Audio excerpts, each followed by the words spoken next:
Paano magbayad ng loan sa home credit gamit ang GCash?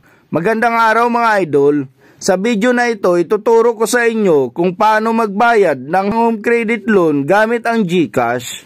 Una, buksan ang iyong GCash app. Siguraduhin na may sapat kayong balance para sa babayaran yung loan. Pag nasa home screen na kayo, itap ang bills. Sa bills categories, hanapin at itap ang loans. At hanapin ang home credit.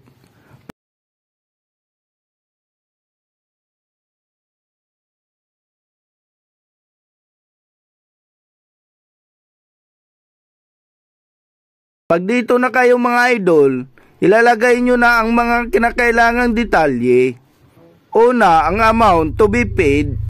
Kung magkano yung babayaran nyo, take note mga idol, may charge na 15 pesos service fee sa GCash ng inyong transaksyon. Pagkatapos, may ilagay ang halaga ng babayaran. Sunod namang ilagay ang 10-digit contract number. Dito nyo po makikita ang inyong contract number.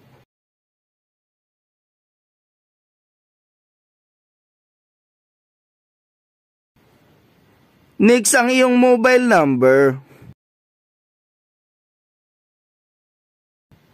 Then email, optional lang po kung gusto nyong ilagay o hindi. At kung mapapansin nyo itong maliit na box, dito mga idol, huwag nyo na itong i-check para hindi mandagdagan ang halaga ng inyong babayaran.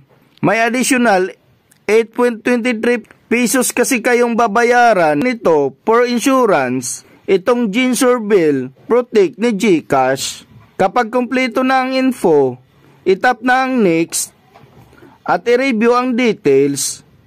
Naging 910 na siya mga idol kasi naka-add na yung 15 pesos charge ni GCash. Pag okay na at tama na ang lahat, itap ang confirm para ma-process ang bayad.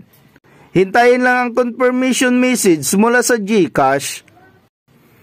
Successful na ang iyong payment para sa iyong home credit loan. Kung gusto nyong isave itong resibo, tap nyo lang itong download dito sa taas. Kung naglagay kayo ng inyong email address, may matatanggap din kayong email mula sa GCash ng inyong transaction. So yun lang mga idol ang steps para mabayaran ang inyong home credit loan gamit ang GCash. Kung gusto nyo ng mga tips and updates na kagaya nito, subscribe for more. Thank you for watching.